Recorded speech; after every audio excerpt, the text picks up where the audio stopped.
Ever since Hulk Hogan addressed the Republican National Convention last month, people who know that I am a professional wrestling fan have been asking me to say something about it, have been asking me for my reaction to it, and I wasn't going to say anything about it because, to be quite honest, yes, I am a professional wrestling fan. Not really a Hulk Hogan fan, at least not anymore, and I just didn't feel like it was worth commenting on. And then earlier this week, another Hulk Hogan Trump related story broke where Hulk Hogan was at an event in Ohio promoting his new brand of beer and having a little party to promote his beer. And he was caught on video saying this. You want to get crazy? You want me to throw more beers out? You want me to body slam somebody? You want me to body slam Kamala Harris? I said, do you want me to body slam Kamala Harris? You want me to drop the leg on Kamala? Is Kamala a chameleon? Is she Indian? Okay, I like it. How? That video was first published by TMZ, and I'll have the link to the TMZ article in the video description if you want to check it out and read more about it. But a few things to say about what you just saw. First of all, that call and response he was doing with the crowd, where he would say a line and then the crowd would come back with what, and then he would say something else. Wrestling fans know this already, but for the uninitiated, that's not Hulk Hogan's bit. That's a Steve Austin bit, Stone Cold Steve Austin. Steve Austin came up with that. Now, I know it's wrestling and people borrow each other's stuff all the time. It's not that big of a deal. Hulk Hogan hasn't done anything here that any other wrestler hasn't done a million times before. And plus, it's like a private event at a bar where he's just having a good time with the fans. It's not like that egregious of an offense. But just for the record, that was some Stone Cold Steve Austin shit he was doing. That wasn't some Hulk Hogan shit he was doing. At least his act at the RNC with ripping the shirt, at least that's Hulk Hogan's bit. He didn't go up there and do Steve Austin's bit, right? But anyway, being a wrestling fan and being a somewhat conscientious wrestling fan, trying to be a somewhat responsible, enlightened, tolerant, open-minded wrestling fan, trying to be a wrestling fan that does not fall into the stereotype of what a wrestling fan is and who a wrestling fan is and what a wrestling fan's worldview would be. Part of that process is coming to terms with the fact that one of the biggest stars in the history of professional wrestling, Hulk Hogan,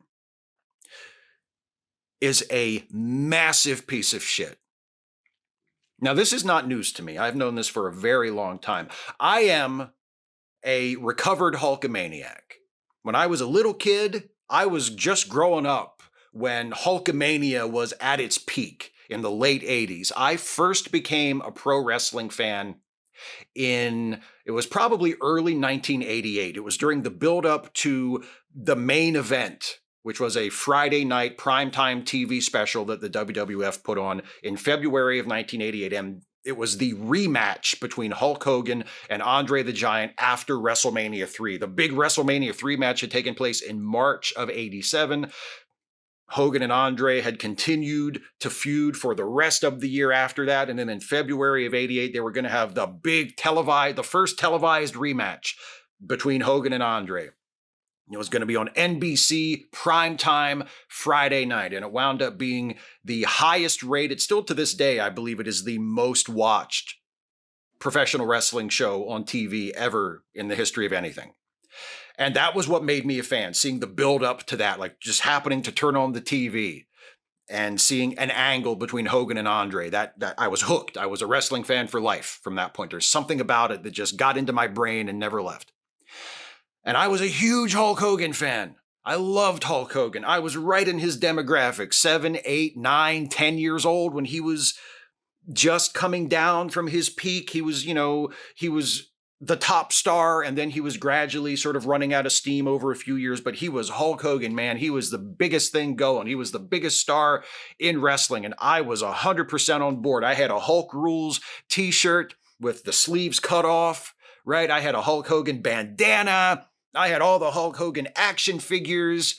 I watched every show I could watch. I watched every pay-per-view I could watch. I begged my parents to buy the pay-per-views. If they wouldn't buy it for me, I begged my grandparents to buy the pay-per-views for me. Sometimes I would go over to my neighbor's house because I knew my neighbors were wrestling fans and I would watch the pay-per-views there.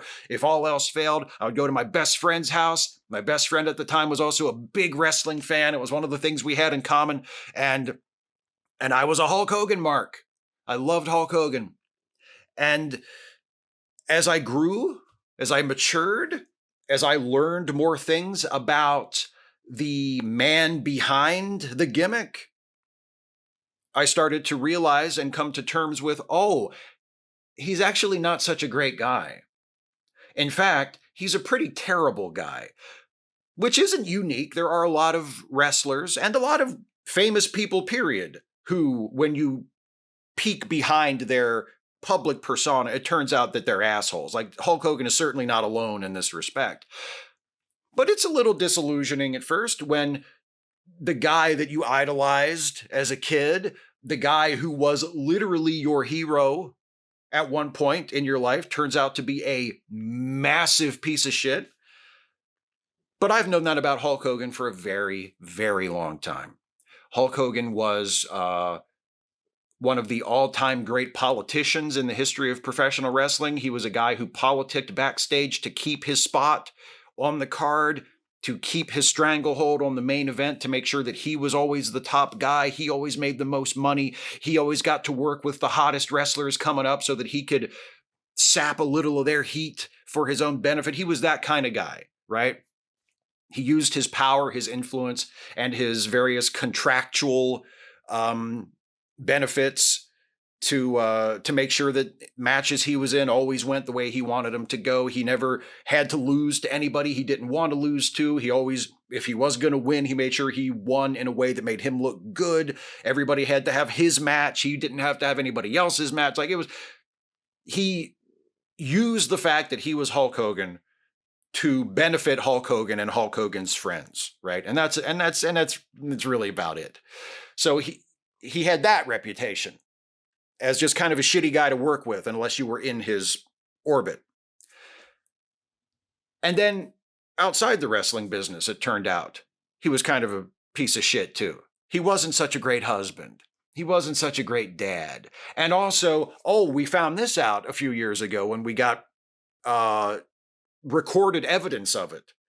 He's like a big fat racist. Now, there were stories about Hogan being, not always so tolerant or not always so sensitive to black wrestlers or other wrestlers of color that he worked with. But it wasn't until we heard the recording of Hulk Hogan actually using the N-word in response to a guy that his daughter was dating. Called someone that his daughter was dating the N-word, a black person that his daughter was dating, called him the N-word, said on tape, "You know what? I think I am a little racist. I think I'll admit that. I think I am kind of racist," right? And then tried to justify it by saying like, "Oh, but it's my daughter," that kind of thing.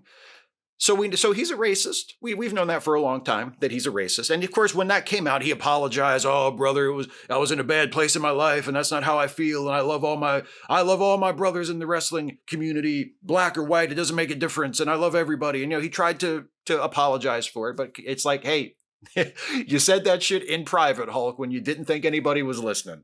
Okay, So he's a racist. And also, another thing you need to know about Hulk Hogan is, and this is relative, even within the context of professional wrestling, and even within the context of professional wrestlers from his era, Hulk Hogan is a great big liar.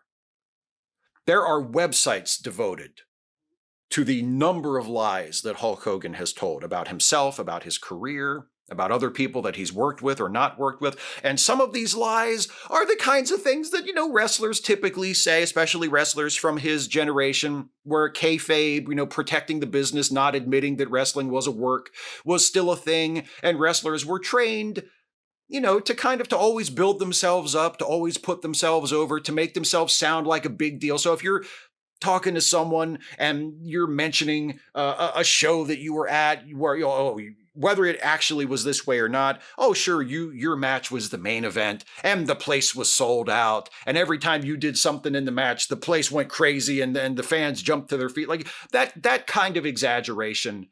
Lots of wrestlers do that. And again, not just wrestlers, lots of people. I had just caught the biggest fish you've ever seen. Like that. A lot of wrestlers engage in that sort of thing. Not that unusual. Not going to specifically ding Hulk Hogan for that, but some of Hogan's lies and exaggerations are just deranged. And I invite you, if you're interested in this, if you're just hearing about this for the first time, and my wrestling fans watching, you probably know all this already. But for those of you watching who are not wrestling fans and don't know about this, I invite you to use the search engine of your choice and look Hulk Hogan lies, Hulk Hogan fabrications, Hulk Hogan made up bullshit, whatever phrase you want to use. You will discover multiple sources that list all of the absolutely demented things that Hulk Hogan has said over the years, some of which are related to wrestling, some of which aren't related to wrestling. Here are a few of my favorites. He claims that he was going to be the original bass player in Metallica. Not true. He claims Elvis Presley liked to come to his matches and watch him wrestle and was a big fan of his when Hogan wrestled in Memphis early in his career. Now, here's the problem with that. Hulk Hogan did wrestle in Memphis early in his career. That is true. Hulk Hogan had his first match after Elvis Presley was dead. So Elvis Presley never saw Hulk Hogan wrestle, ever, much less was a fan of his and went to the wrestling shows in Memphis to see Hulk Hogan wrestle. Hulk Hogan never wrestled a single match while Elvis Presley was alive.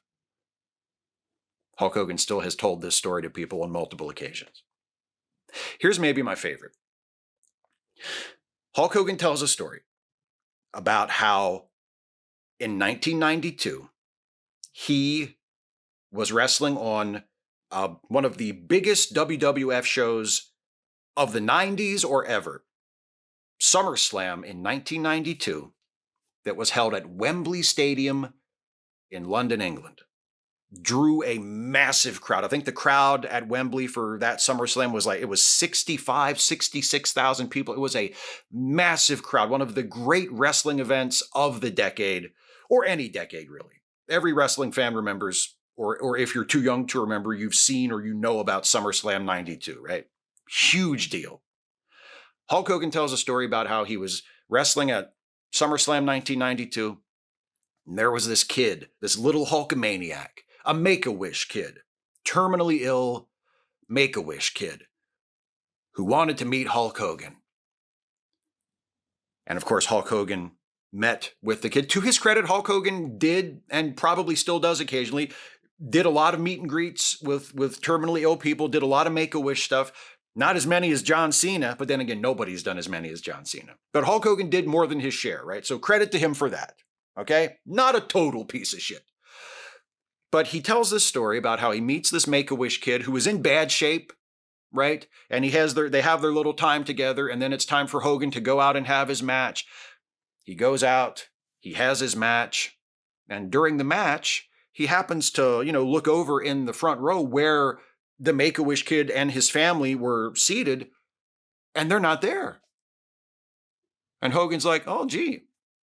So he finishes his match, goes backstage, and as he's, showering and getting dressed and whatever, he happens to mention to, one of the people backstage, he says, hey, what happened to the kid, the Make-A-Wish kid from earlier and his family? I noticed they were out there and then they were gone. What happened? And whoever Hogan was talking to said, oh, I'm sorry, I thought someone would have told you already. They had to go. He had an episode and an emergency, and he passed away. Sad story, right?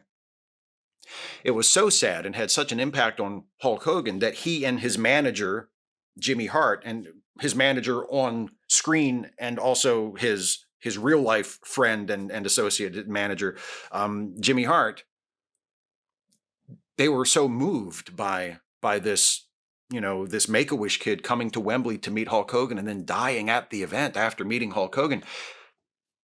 They got together that night and they wrote a bunch of songs that were inspired by the Make-A-Wish kid. And one of the songs was called Another Hulkamaniac in Heaven, that was specifically inspired by this kid. And eventually all those songs were recorded and were put out on an album.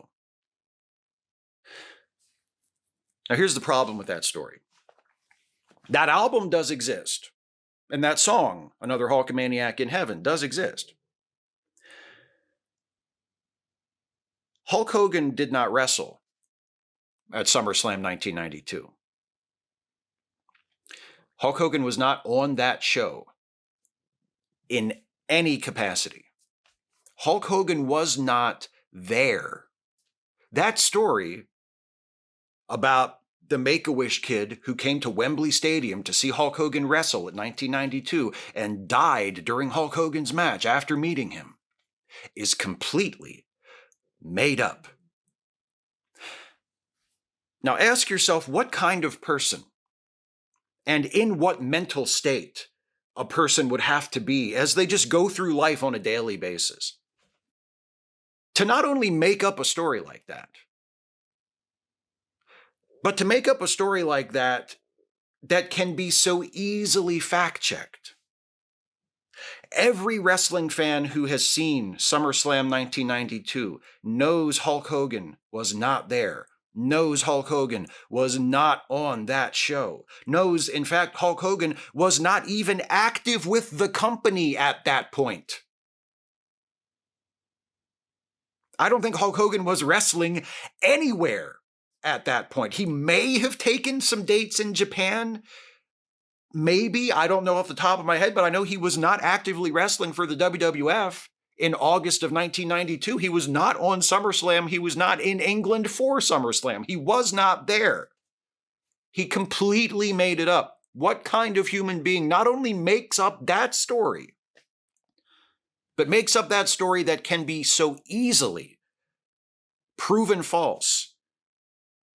I can watch that show anytime I want. That show is streaming on Peacock right now. I have a copy of that show on DVD. I remember watching that show live. You can look up the results of that show on a million different websites. It's a fact. Hulk Hogan was not there. He was not on the show. He was not in the building. He was not in the country.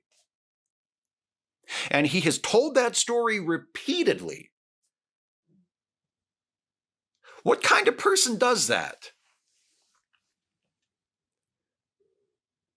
Apparently, and this is not a surprise and shouldn't be a surprise, apparently the same kind of person that endorses and votes for Donald Trump.